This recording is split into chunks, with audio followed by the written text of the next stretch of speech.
Oke.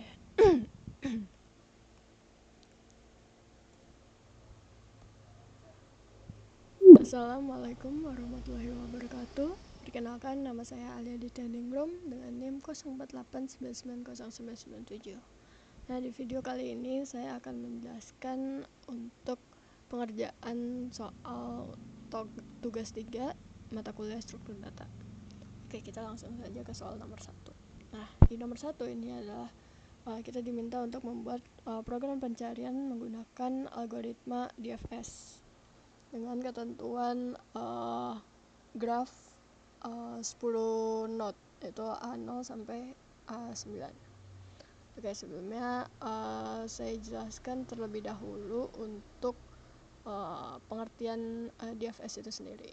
DFS itu merupakan algoritma pencarian dengan metode mendalam gitu. Nah, strateginya adalah menjelajahi cabang graf sedalam mungkin ke bawah sebelum akhirnya dia pindah ke cabang yang lain. Nah, DFS ini menggunakan struktur data stack LIFO, last in first out. Nah, yang secara alami dapat diimplementasikan dengan teknik rekursif. Oke, di sini ada program algoritma pencarian menggunakan DFS. Sebelumnya izin saya jelaskan terlebih dahulu. Nah, di sini itu ada private map dalam kurung string, list string, graph sama dengan new hash map. Nah, ini maksudnya apa sih? Ini itu mendefinisikan struktur penyimpanan graph yang menggunakan agency list.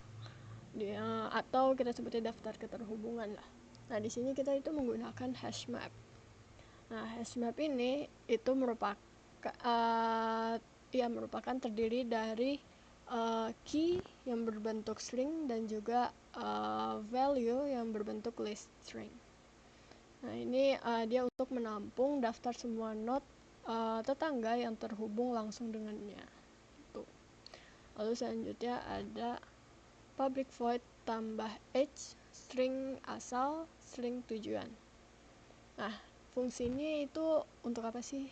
Nah, fungsi ini itu digunakan untuk membangun hubungan antar node yang di dalamnya terdapat perintah add yang ditulis dua arah, yaitu asal dan ketujuan, dan berlaku juga sebaliknya dari tujuan ke asal gitu. Nah, ini dilakukan karena graph yang diminta adalah undirected graph atau graph yang tidak berarah gitu.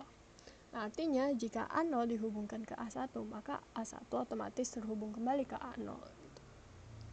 Nah, itu selanjutnya ada public boolean fungsi DFS, string node sekarang, string target, set string dikunjungi. Nah, ini tuh maksudnya apa sih? Ini merupakan fungsi utama dalam metode pencarian DFS. Nah, fungsi ini membutuhkan 3 parameter, diantaranya itu node sekarang, target, dan juga sebuah set yang bernama dikunjungi ini. Nah, ini adalah untuk mencatat node mana saja yang sudah diperiksa agar program tidak berputar ke dalam lingkaran atau infinite loop gitu. Oke, selanjutnya ada if node sekarang equals target. Nah, ini merupakan base case atau kondisi penghentian rekursif, di mana program ini akan membandingkan node yang sedang di titik itu adalah target yang dicari, apakah itu A8. Nah, jika cocok, maka akan keluar nilai true. Nah, program akan mencetak pesan sukses dan lalu akan berhenti. Lalu nih ditandai dengan node sekarang itu dikunjungi at node sekarang. Nah, ini merupakan berfungsi untuk memasukkan node yang sedang aktif di dalam ke hash set. Nah, ini seperti memberikan tanda bahwa node tersebut sudah dilalui pemeriksaannya gitu.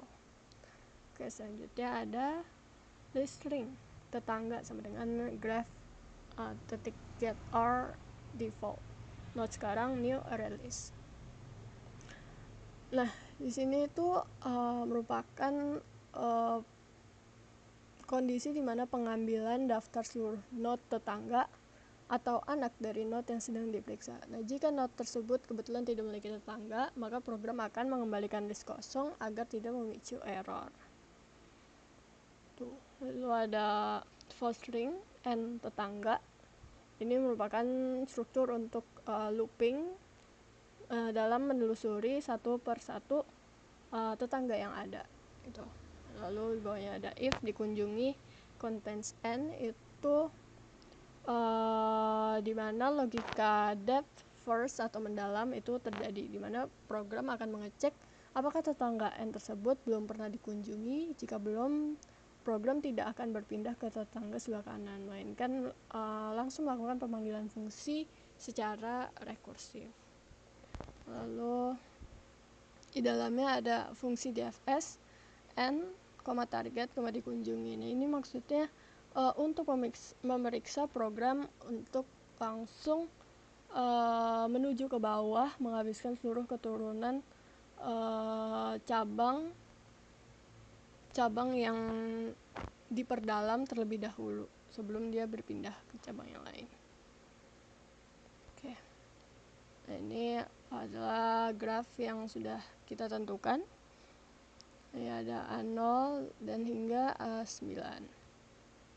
Nah, di node awal ini merupakan A0, lalu ada node targetnya yaitu A8. Oke, mungkin bisa kita running saja untuk melihatnya.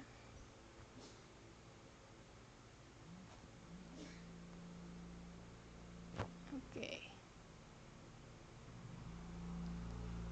Oke, pencarian node A8 dimulai dari A0, yaitu pertama dicek dulu A0 ini dia karena terhubung ke A1 dan A2. Nah, di sini dia akan mengecek ke A1 terlebih dahulu. Nah, dari A1 itu terhubung lagi ke A3 dan A4. Nah, dari itu dia akan menuju A3. Lalu dari A3 ini ada percabangan lagi, yaitu A7 dan selanjutnya A4 hingga ketemu A8. Nah, ketika A8 sudah ditemukan, maka akan mencetak sukses, berhasil ditemukan gitu.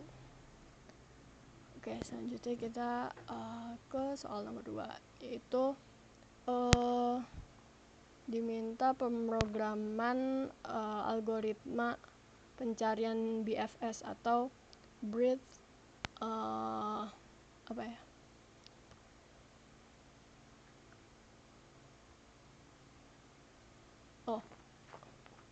breadth first search. Oke, di sini sebelumnya akan saya jelaskan terlebih dahulu untuk konsep BFS itu sendiri.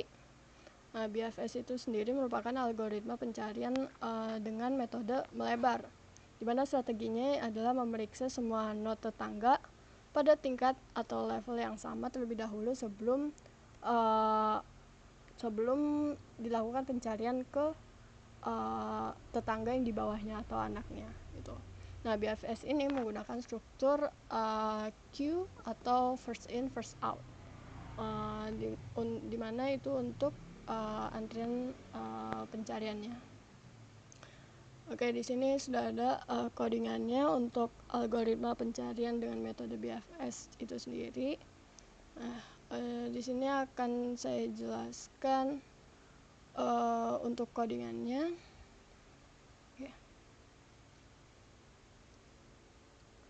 Oke, di sini itu ada private map string, list string, graph sama dengan new hash map. Ini masih sama dengan yang sebelumnya. Lalu ada public void tambah edge, itu dimana ada string asal dan string tujuan. Ini juga untuk komunikasi tiap node gitu, dimana dari asal ke tujuan lalu sebaliknya tujuan ke asal. Nah, inilah dimana algoritma BFS itu dimulai. Ini ada public void fungsi BFS, itu string awal sama dengan string target. Nah, di sini ada queue string antrian sama dengan new linked list. Nah, ini berbeda dengan DFS yang menggunakan memory stack. Nah, BFS ini dia wajib menggunakan struktur data queue atau antrian yang cara kerjanya persis dengan struktur Vivo itu.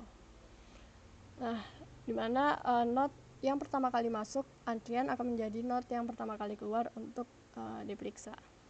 Lalu di bawahnya ada set string dikunjungi sama dengan new hash set. Nah, ini merupakan